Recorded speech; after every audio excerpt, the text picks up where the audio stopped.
Turn it around and all that I can see, just another lemon tree.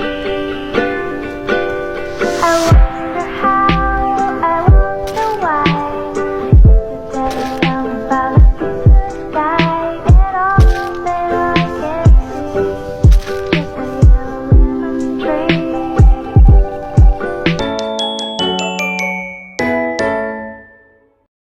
Apa itu tata surya? Tata surya adalah sistem yang terdiri dari matahari sebagai pusat, serta semua benda langit yang bergerak mengelilinginya, karena terikat oleh gaya gravitasi matahari. Matahari sebagai pusat tata surya. Anggota tata surya meliputi planet, yaitu Merkurius, Venus, Bumi, Mars, Jupiter, Saturnus, Uranus, dan Neptunus. Satelit alami yaitu bulan atau satelit bumi. Asteroid atau batuan kecil di antara Mars dan Jupiter. Komet, benda langit dengan inti es dan debu yang berekor ketika mendekati matahari. Dan meteorit, benda langit kecil yang bisa masuk ke atmosfer bumi sebagai meteor, misalnya debu dan gas antariksa. Peran matahari dalam dinamika tata surya menjadi pusat orbit planet, asteroid, komet, menghasilkan radiasi dan angin matahari yang memengaruhi ruang antariksa. Apa itu hukum Kepler? Hukum Kepler merupakan kumpulan dari 3 hukum dasar gerak planet yang dirumuskan oleh Johannes Kepler pada abad ke-17. Hukum ini menggambarkan bagaimana planet-planet dalam tata surya bergerak mengelilingi matahari. Pernahkah kalian bertanya-tanya, bagaimana sih planet-planet di tata surya kita bisa bergerak? Bagaimana bisa planet yang bergerak berputar tidak saling bertabrakan?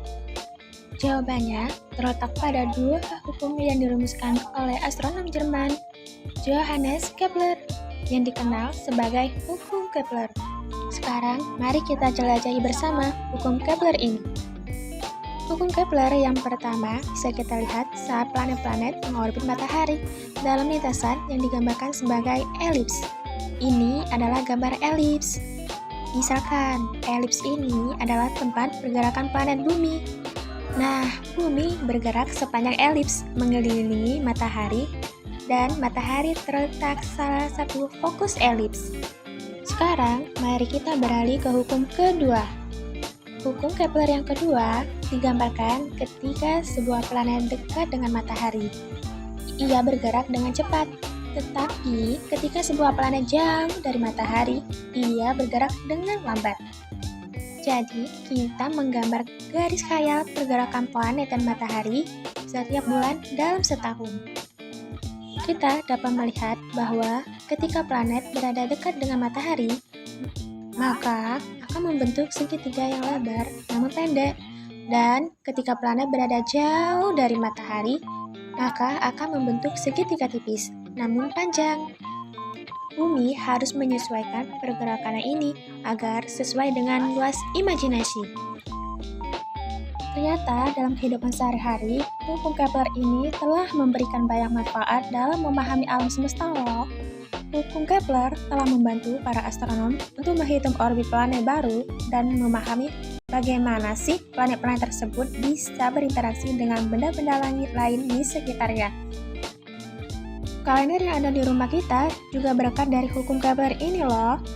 Kalender juga berguna sekali untuk para petani bisa menentukan waktu tanam dan panen, hingga pada penentuan perayaan keagamaan. Wah, banyak sekali ya ternyata penggunaan dari hukum Kepler dalam kehidupan kita sehari-hari. Nah, itu dia pembahasan tentang hukum Kepler. Gimana? Sekarang sudah pada paham kan tentang hukum Kepler?